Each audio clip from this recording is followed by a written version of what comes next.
नमस्कार मित्रों। क्या गंभीर की दादागिरी की भेंट चढ़ गए रोहित शर्मा, विराट कोहली और रविचंद्रन अश्विन? वाकई पूरी दुनिया को महान खिलाड़ियों की खामोश विदाई खल गई है। पूरे क्रिकेट जगत को रोहित शर्मा, विराट कोहली ने भारतीय क्रिकेट को एक नई पहचान दी। पूरा क्रिकेट जगत इस बात को स्वीकार करता है। एक अपने आक्रामक बल्लेबाजी के लिए जाना जाता है यानी रोहित शर्मा, तो दूसरा तकनीकी रूप से बहुत दक्ष है और विश्व का सर्वश्रेष्ठ खिलाड़ी माना जाता है विराट कोहली। इन दोनों महान खिलाड़ियों की जिस तरह से भारतीय टीम से विदाई हुई वह दुर्भाग्यपूर्ण रहा। दोनों ने खामोशी से टेस्ट क्रिकेट और T20 से संन्यास ले लिया। विश्व स्तर के इन श्रेष्ठ खिलाड़ियों के लिए एक बड़ा फेयरवेल तो बनता था।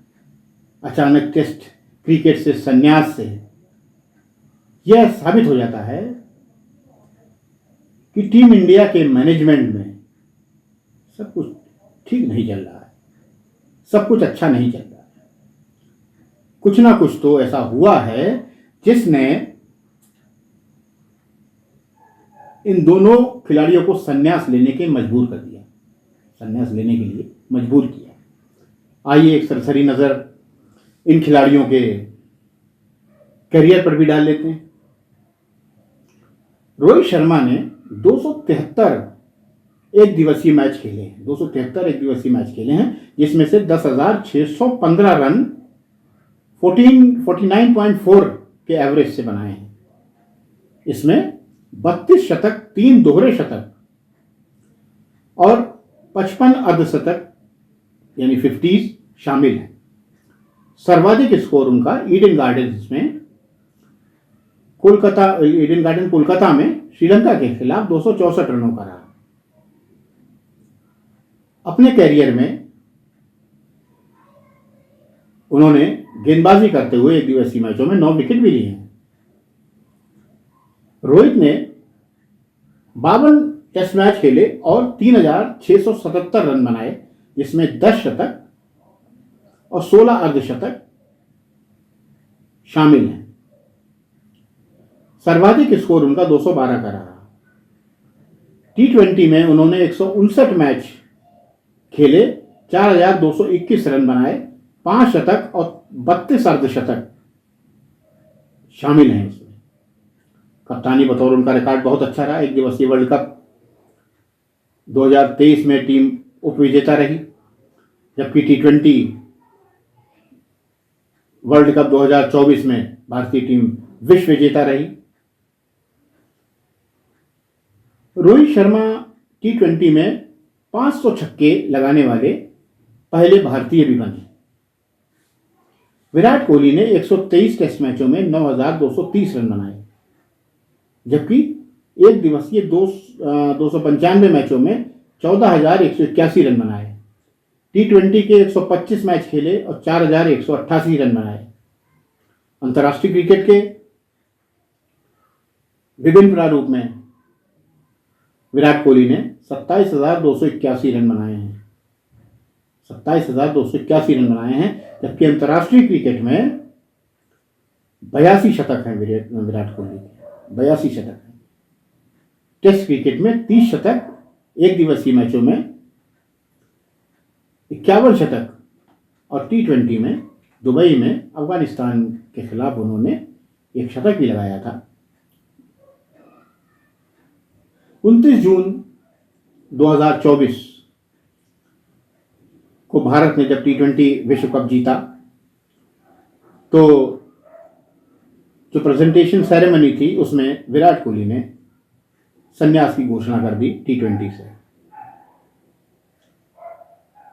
अब अचानक टेस्ट से भी संन्यास ले लिया है।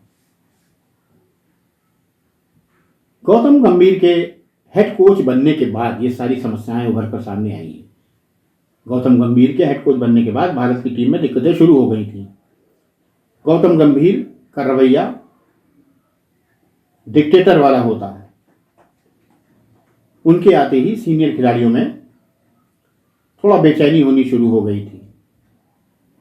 गौतम गंभीर और विराट कोहली के बीच तो अनबन की खबरें पहले से ही चली आ रही थी। यह अनबन आईपीएल के दौरान शुरू हुई थी और समय समय पर ऐसी इनपुट्स आते रहते हैं। दोनों के बीच का संबंध मधुर नहीं है। रोहित शर्मा भी उन खिलाड़ियों में से हैं जो ज़्यादा किसी का रोब बर्दाश्त करते नहीं हैं। स्टंप माइक से आप लोग अक्सर सुनते होंगे, वो किसी का रोब बर्दाश्त करते नहीं हैं। अक्सर रोहित शर्मा भी झुंझलाते हुए नजर आए। गंभीर के कई बार वरिष्ठ खिलाड़ियों पर टिप्पणियां जो की उन्होंने, उसका सीधा इशारा रोहित शर्मा और विराट कोहली की तरफ था और इससे दोनों बड़े असहज से महसूस करते थे। हकीकत यह है कि गंभीर के हेड कोच बनने के बाद कप्तान का टीम में दखल कम हो गया, गंभीर का दखल ज्यादा हो गया। टीम में खिलाड़ी गंभीर की पसंद के खेलने लगे। न्यूजीलैंड के खिलाफ जब करारी शिकस्त हुई भारत की, तो रोहित शर्मा ने टीम संयोजन पर सवाल भी उठाए थे। उन्होंने सवाल पूछे थे मैनेजमेंट से। दोनों ने, विराट कोहली और रोहित शर्मा ने T20 से तो संन्यास ले लिया, लेकिन एक दिवसीय मैच और टेस्ट मैच के लिए टीम के लिए उपलब्ध रहने का उन्होंने बयान दिया था। रोहित शर्मा तो बाकायदा एक प्रेस कॉन्फ्रेंस में कहा था कि मैं एक बात बता दूं कि मैं कहीं नहीं जाने वाला अभी, और मैं भारतीय टीम के लिए अभी खेलता रहूंगा। फिर अचानक ऐसी क्या स्थिति उत्पन्न हो गई कि संन्यास लेना पड़ा रोहित शर्मा और विराट कोहली को। वास्तविकता यह है कि गंभीर का दखल और उनकी अनावश्यक टिप्पणी से दोनों वरिष्ठ खिलाड़ी आहत थे और उन्होंने अपना स्वाभिमान बचाने के लिए टेस्ट क्रिकेट से अचानक संन्यास की घोषणा कर दी। दोनों के संन्यास का कारण गौतम गंभीर से मतभेद को ही माना जा रहा है।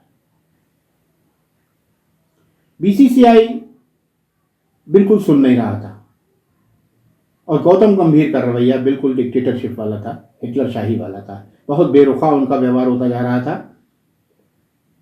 इसमें कोई दो राय नहीं कि दोनों खिलाड़ियों की उम्र हो चली थी और उनका रिटायरमेंट तो होना ही था, लेकिन विश्व स्तर के इतने बड़े खिलाड़ियों की विदाई भी यादगार होनी चाहिए थी। कम से कम एक फेयरवेल टेस्ट तो बनता था, एक फेयरवेल टेस्ट होता और उसमें दोनों खिलाड़ियों को भारतीय क्रिकेट में उनके महत्वपूर्ण योगदान के लिए गर्मजोशी के साथ इस्तकबाल किया जाता और उनकी विदाई होती। पूरे विश्व क्रिकेट जगत को रोहित शर्मा और विराट कोहली की यह खामोश विदाई खल गई। हर तरफ इसी की चर्चा है। यहां पर दुनिया के जाने माने ऑफ स्पिनर रविचंद्रन अश्विन का संन्यास लेना भी भारत के लिए एक बहुत बड़ा झटका रहा। अश्विन भी अपनी उपेक्षा से बहुत ज्यादा व्यथित थे, बहुत ज्यादा क्षुब्ध थे। उनके रिटायरमेंट के बाद उनके पिता के जज्बात तो शब्दों में छलक आए और उन्होंने तो कह दिया कि अब अश्विन को बहुत अपमानित किया जा रहा था। उन्होंने ये मीडिया के सामने कहा कि अब अश्विन को बहुत ज़्यादा अपमानित किया जा रहा था। हालांकि अश्विन ने उनके बयान को थोड़ा सा बैलेंस करने की कोशिश की। कहना गलत ना होगा कि रोहित शर्मा, विराट कोहली और अश्विन गौतम गंभीर की दादागिरी की भेंट चढ़ गए। गौतम गंभीर अपने दौर में एक अच्छे खिलाड़ी रहे हैं, निश्चित रूप से एक अच्छे खिलाड़ी रहे हैं, लेकिन खेलने के अंदाज की अगर तुलना करें तो गौतम गंभीर, रोहित शर्मा या विराट कोहली के समकक्ष कहीं नहीं ठहरते, कहीं आसपास भी नहीं ठहरते। जिन खिलाड़ियों का डंका पूरे विश्व में बज रहा है, पूरा विश्व उनके खेलने के अंदाज की तारीफ करता है, वे खिलाड़ी उपेक्षित और अपमानित होकर संन्यास लेने को विवश कर दिए गए। ये भारतीय क्रिकेट के लिए शुभ संकेत नहीं। जय हिंद।